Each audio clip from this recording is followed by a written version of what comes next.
खेल कुछ और खेला था, लेकिन हुआ कुछ और। बस यहीं से हमें भगवान पर भरोसा करना पड़ता है कि इंसान तो अपनी सारी सातिरी चालाकी सब लगा देता है, पर होता वह है जो भगवान करता है। अब श्राप दिया, क्या दिया पता है? क्या दिया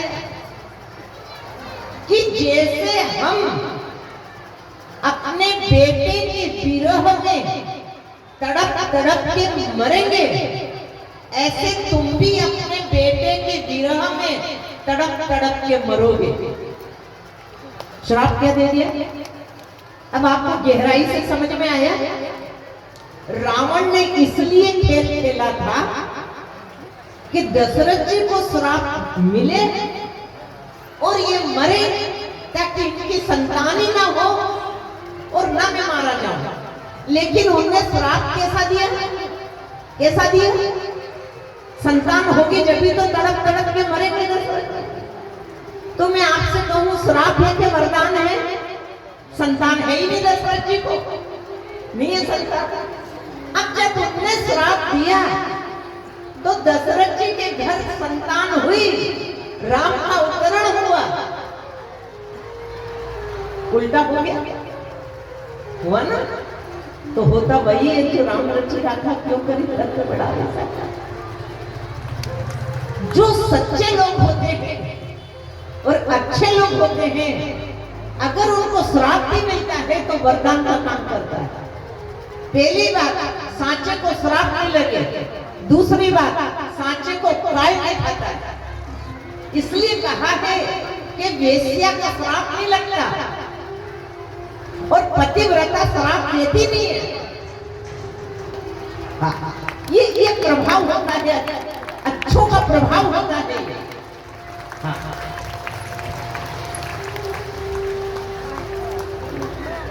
तो आपको समझ में आया? बाण दशरथ जी ने नहीं मारा था, ये सारा रावण का खेल था, नाटक था। अब चलिए परीक्षित की तरफ।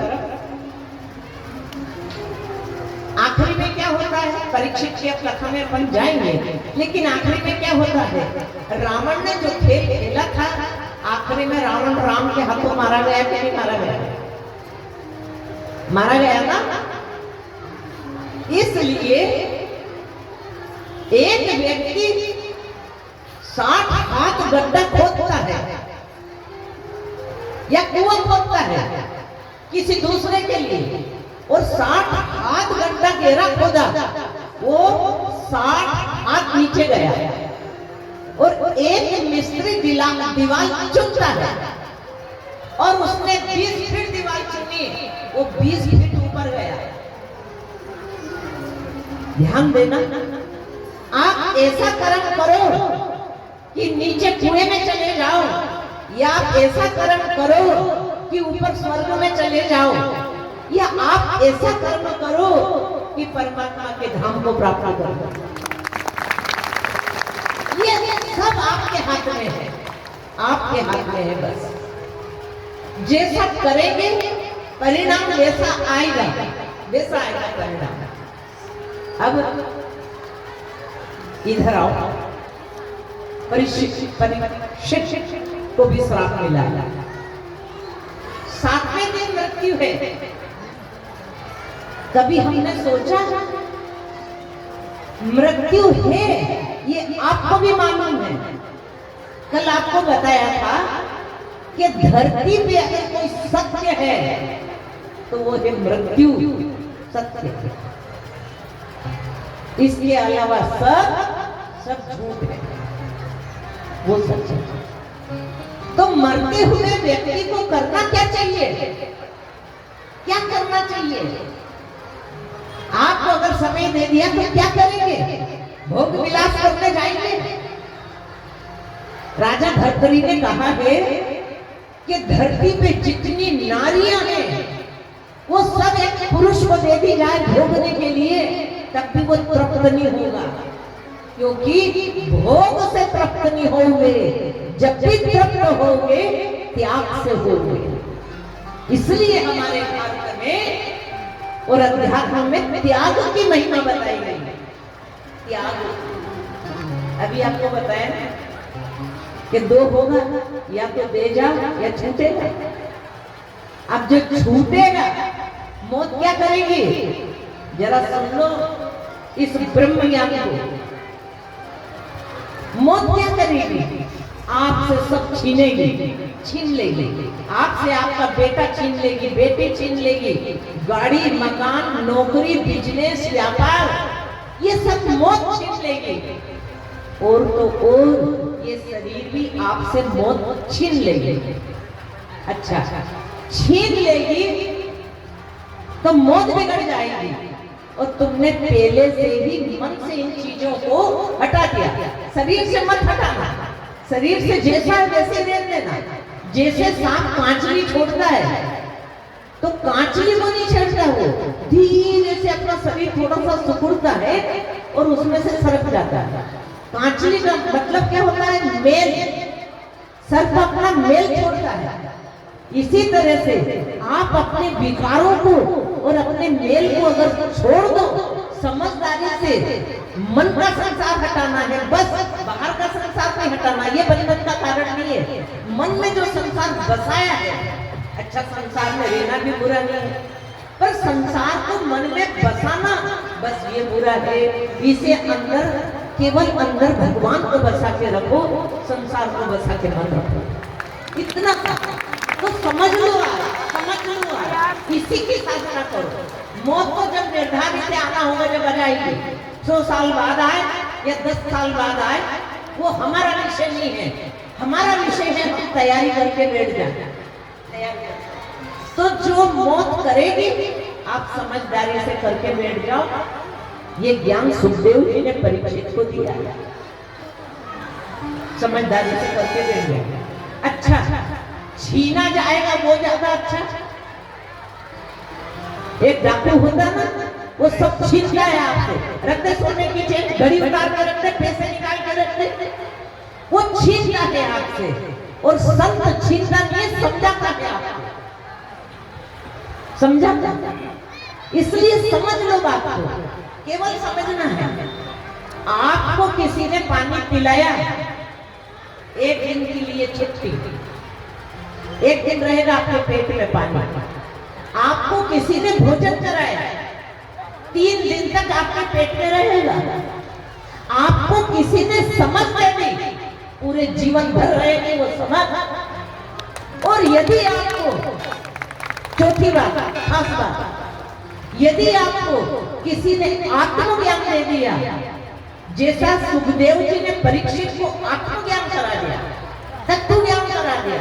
क्या कराया, ये देह ही है तू परीक्षित, तू शरीर नहीं है। शरीर एक कपड़ा है। गीता में भगवान ने बताया, वासांसि जीर्णानि विहाय नवानि गृह्णाति नरोपरा। शरीर में कपड़ा है, तुम कपड़े में इतने उलझ गए, अपनी असली आत्मा को भूल गए, अपने भगवान को भूल गए, कपड़े में उलझ गए, शरीर में लग गए, शरीर को सब कुछ समझ लिया।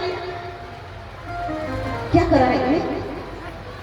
आए थे हरि भजन को, होटल लगे कपास, यही सब कुछ है। ज्ञानी आत्मा ही सब कुछ है, भगवान ही सब कुछ है।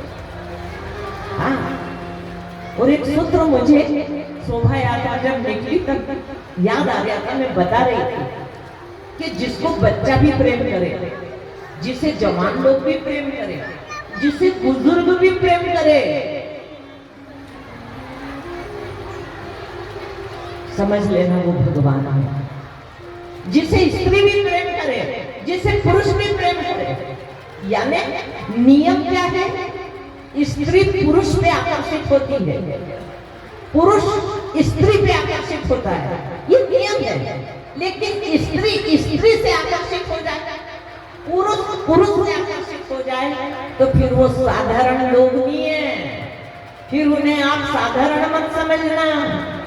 अगर राम को देख के पुरुष भी आकर्षित हो जाए तो फिर वो साधारण इंसान नहीं है, वो भगवान है। और नारी को देख के, नारी, हम मिथिला में बैठे हैं और जनकपुरी पास में है और स्वयंवर सीता का होता है, तो नारी को देख के नारी आकर्षित हो रही है, इसका मतलब वो नारी कोई साधारण नारी नहीं है। तो भगवान कौन है? बहुत गौर से सुन लेना, परीक्षित के मोक्ष की कथा है। जो एक का भी नहीं है, एक से भी अटैचमेंट नहीं है जिसका, चाहे व्यक्ति, चाहे वस्तु, चाहे स्थान, जिसका एक से भी लगाव नहीं है, एक से भी अटैचमेंट नहीं है, जो एक का भी नहीं है, वो सबका है, वो सबका है। और जो सबका होता है वो किसी एक का नहीं होता है। ये पूरा ब्रह्म ज्ञान है। अब ये तो कौन समझेगा इसे? वो कहां से मैं कह रही हूं? मन से जो किसी एक का भी नहीं है, लगाओ अटैचमेंट मन से, एक से भी नहीं है, और रहता सारी समाज के साथ, और न एक से लगाव है और न एक इसके अंदर है। तो जो सबका होता है वो किसी एक का नहीं होता है। जो किसी एक का भी है अभी, वो सबका नहीं हो सकता।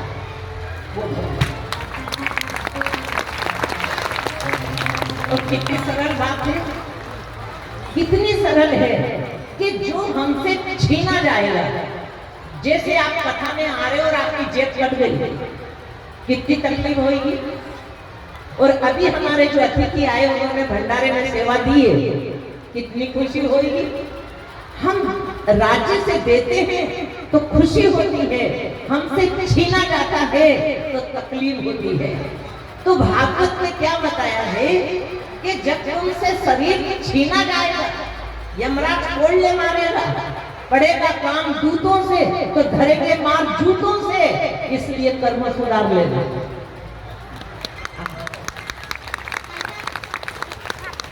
भगवान भी तुम्हें माफ कर देगा, शास्त्र तुमको माफ कर देंगे, संत तुमको माफ कर देगा, पर याद रखना तुम्हारा कर्म तुम्हें माफ नहीं करेगा।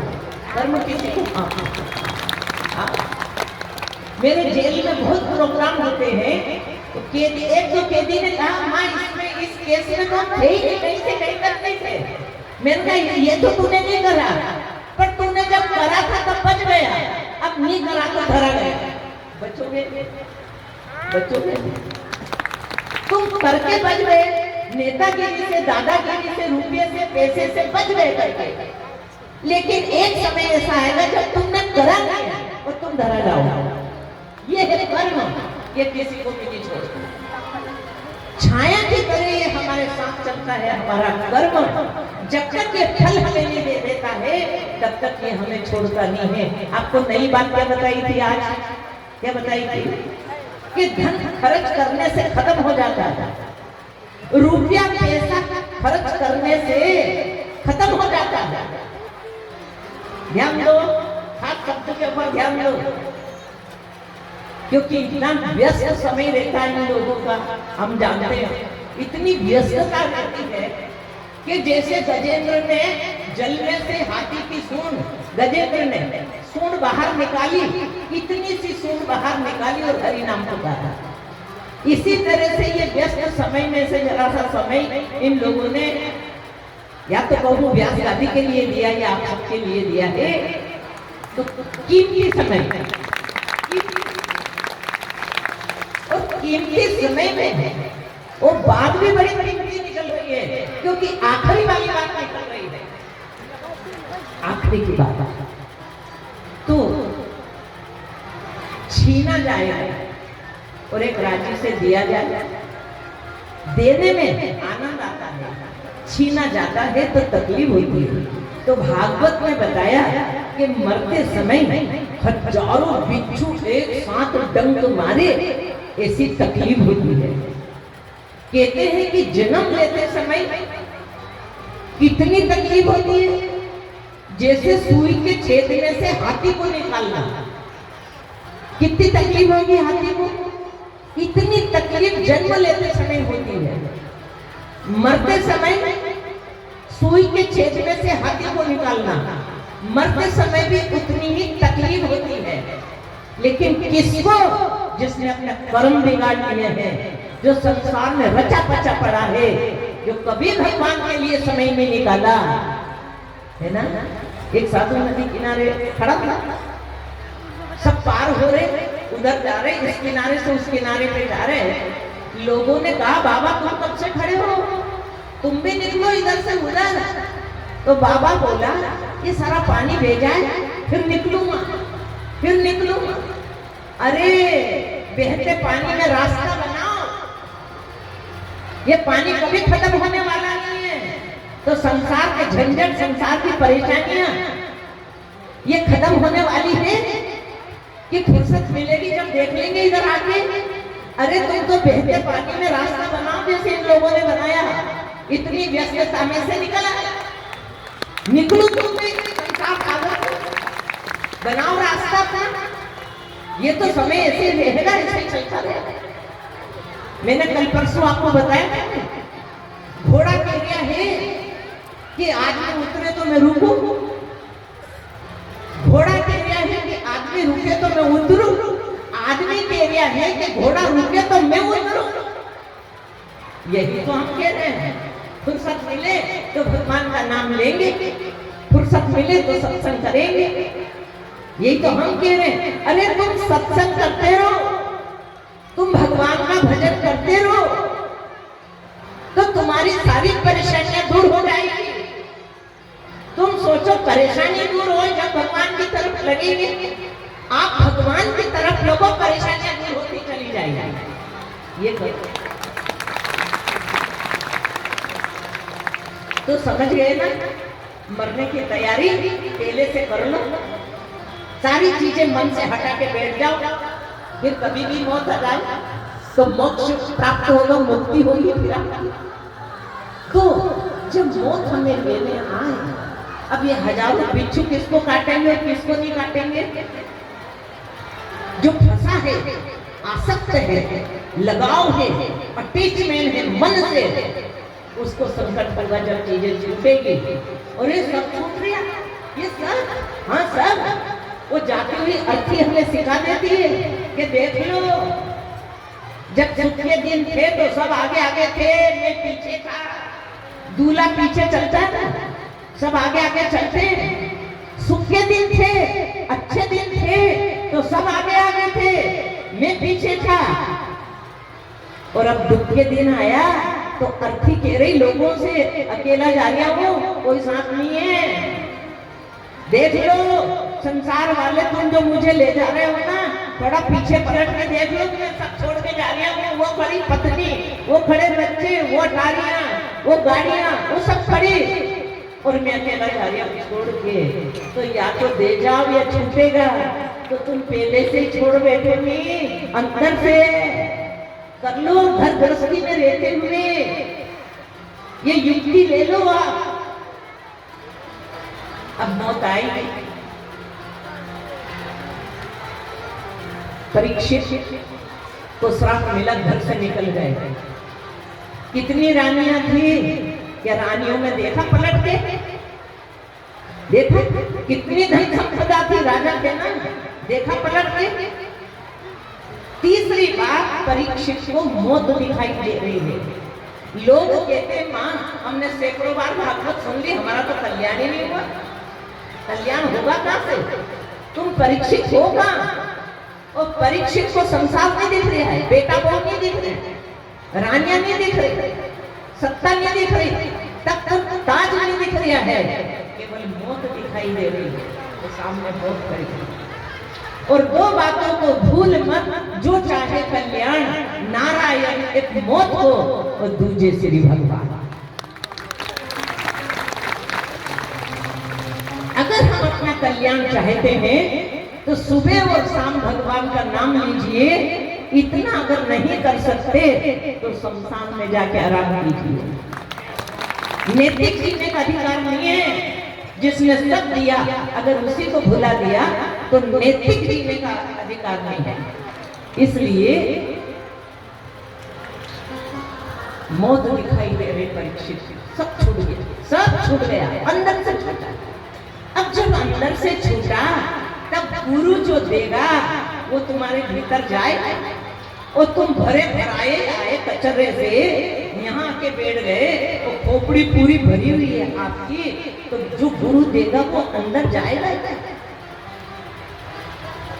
जब भी यहाँ आके बैठो थोड़े से खाली रह के बैठो, खाली रह के बैठो, तो जो दिया जाए थोड़ा सा अंदर चला जाए। गांधी जी कहा करते थे, एक मण यानी 30 किलो,